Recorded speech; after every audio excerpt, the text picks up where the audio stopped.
লিচু গাছের লিচু পাড়তে যায়, পরে হাত ভেঙে যায়, ওখানে তিনি মারা যায়। ঢাকা মেডিকেলে নিয়ে মর্গে রাখা হয়। যখন ফেরত আসছে এসে দেখে যেন লাশটা নাই।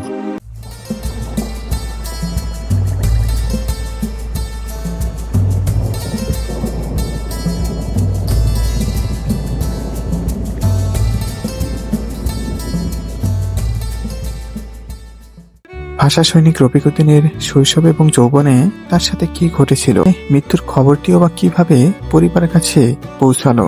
আমার পেছনে যে বাড়িটি দেখতে পাচ্ছেন, এটি হচ্ছে রফিকুদ্দিনের ছোট ভাইয়ের বাড়ি। বর্তমানে এই বাড়িতে তার একজন ভাতিজা থাকেন। তার কাছ থেকে আমরা জানবো রফিকুদ্দিনের শৈশব এবং যৌবনের স্মৃতিময় কথা। বাড়ির ভেতরে প্রবেশ করেই দেখা হলো রফিকুদ্দিনের ভাতিজা সাহেবের সাথে। বাপদাদার মুখ থেকে শোনা চাচা রফিকুদ্দিনের স্মৃতিময় কোনো কিছু মনে আছে কিনা তাই জানার চেষ্টা করব। চাচা রফিকের কথা জিজ্ঞেস করতেই বেশ সময় ধরে শোনাতে থাকলেন তার জীবনের আত্মত্যাগের গল্প। তো যখন মারা গেছে ছাত্র অবস্থায়, তখন তার বিয়ে শাদী করে নাই। আমরা হলো 5 ভাইয়ের মধ্যে উনি বড় ছিল সবাই, আর আমার আব্বা ছিল ওনার ছোট। উনি যখন আপনার বাড়িতে তো গেছেনি, বাড়িতে এখানে জন্মগ্রহণ করছে। তারপর এক সময় বাইরা স্কুলে পড়ালেখা করতো, ওখানে আবার একটু দুরন্ত ছিল আর কি। শৈশবের কথা জিজ্ঞেস করতেই শোনালেন হাত ভেঙে যাওয়ার কাহিনী। মানে যখন আপনার ওই লিচু গাছে লিচু পাড়তে যায়, পরে হাত ভেঙে যায়। এরপর ওনাকে আবার কলকাতায় নিয়ে যায়। কলকাতায় আমার দাদার ব্যবসা ছিল, তখন কলকাতায় ওইখানে ওই হাত ভাঙ্গার চিকিৎসা পড়াশোনা ওখানে থাকে, এবং ওখানে আবার একটা স্কুল মিত্র ইনস্টিটিউট, ওখানে কিছুদিন লেখাপড়া করে। তারপরে হাত ভালো হয়ে গেলে আবার সে বাংলাদেশে চলে আসে। আসার পরে তারপর আপনার এরপরে শোনালেন শিক্ষা জীবনের কথা।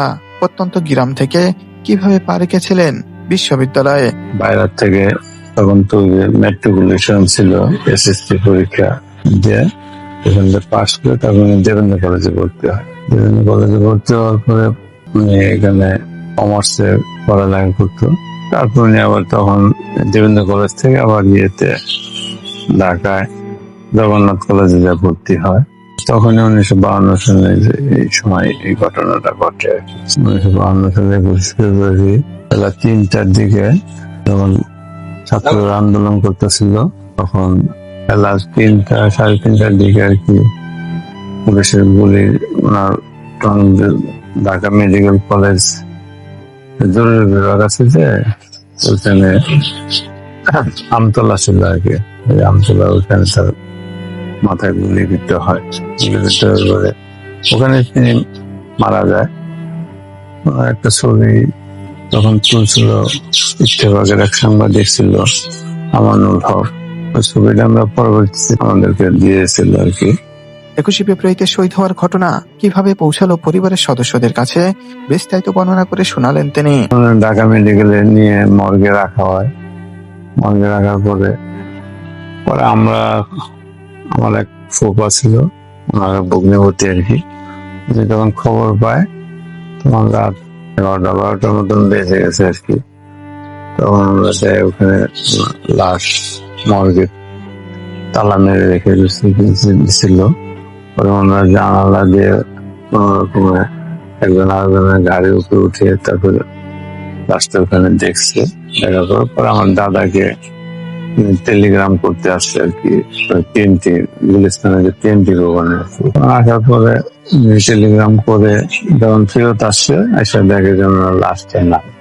দুঃখ প্রকাশ করে শোনাতে থাকলেন ভাষার জন্য জীবন দিয়ে এখনো পর্যন্ত কবরটি শনাক্ত না হওয়ার কথা।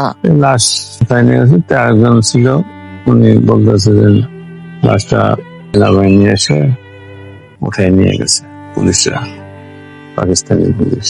লাশ পরবর্তীতে আমরা জানি আর কি, শুনছি আর কি, যেন ইয়েতে ওই আজিমপুর অবস্থানে দাফন করাইছে নাকি। কিন্তু আজ পর্যন্ত এত বছর হওয়ার পর আমরা কোন সরকারও কোনোভাবে এটা ওনার কবরটা শনাক্ত করতে পারে নাই। আমরা যে সরকারে আসে সবাইকে আমরা বলি যে আমাদের কবরটা যেহেতু আজিমপুর কবরস্থানে দাফন করা হয়েছে, তারা বিভিন্ন পুরানা ফাইলপত্র ঘেটে হয়তো শনাক্ত করা যায়, কিন্তু কোন সরকারি এর ব্যাপারে কোনো গুরুত্ব দেয় না আর কি। আমরা সবসময় দাবি জানাই আসছি যে আমাদের অন্তত কবরটা শনাক্ত করার জন্য সরকারের কাছে আমরা দাবি জানাই। পাশে শহীদ রফিক পাঠাগার ও গ্রন্থাগার ও জাদুঘর চেয়ার আছে জাদুঘরে, আর বই পুস্তক আছে, বিভিন্ন রকমের বই আছে। সেখানে প্রতি বছরই আমাদের ইয়েতে 4 দিন ব্যাপী আমরা একটা অনুষ্ঠান করি, অনেক লোক সমাগম হয় এখন।